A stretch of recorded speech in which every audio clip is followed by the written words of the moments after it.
কালজয়ী সব গান অমর স্মৃতির গল্পের ছাপি। সব মিলে গৌরবময় যাত্রার ৫০ বছর পূর্তি উৎসবে শ্রোতা ভক্তদের দারুণ এক মুহূর্ত উপহার দিল দেশের প্রাচীনতম ব্যান্ড দল সোলস। গতরাতে চট্টগ্রামে সেই আয়োজনে বসেছিল সোনালী সময়ের তারকাদের মিলনমেলা।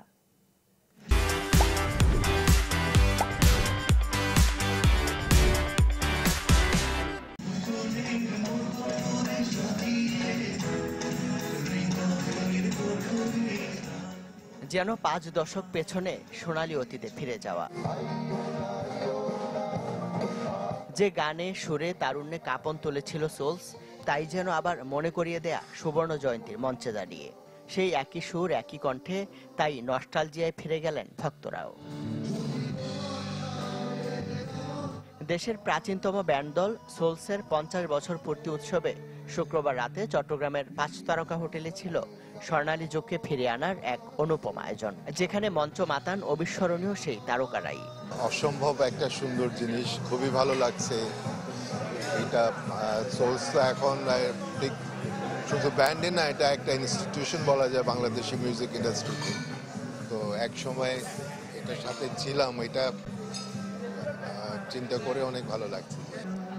বিভিন্ন যুগে, বিভিন্ন এরাতে বিভিন্ন মিউজিশিয়ান সোলসে এসছে গেছে।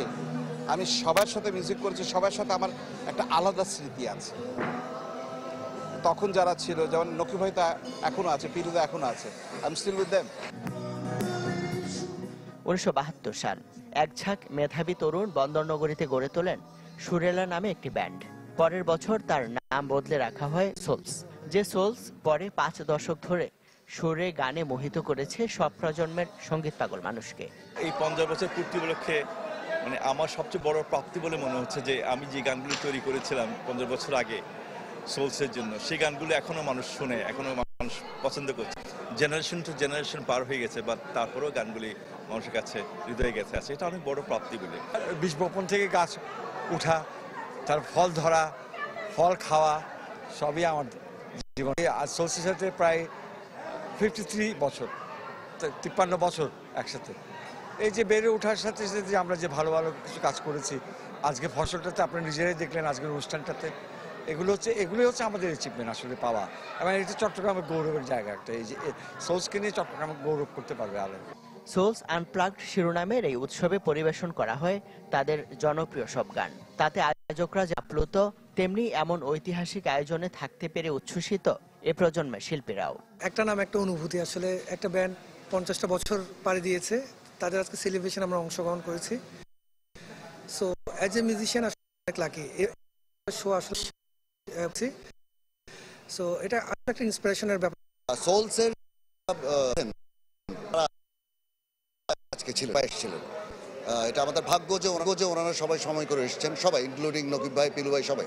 আমরা ৫০ বছর পূর্তি বলে ৫০টা গান করার আমাদের প্ল্যান ছিল। তার মধ্যে আমরা অনেকগুলি গান রেকর্ডিং করেছি, কিন্তু দেশের সার্বিক পরিস্থিতির জন্য গানগুলো আমরা ছাড়িনি। আমরা গান ছাড়বো, আমরা ৫০টা গান করার প্ল্যান আছে। গৌরবময় এই মাইলফলকে দাঁড়িয়ে নতুন করে এগিয়ে চলার অঙ্গীকারও ছিল সোলসের সারথীদের কণ্ঠে। ইমদাদুল হক, চ্যানেল 24, চট্টগ্রাম।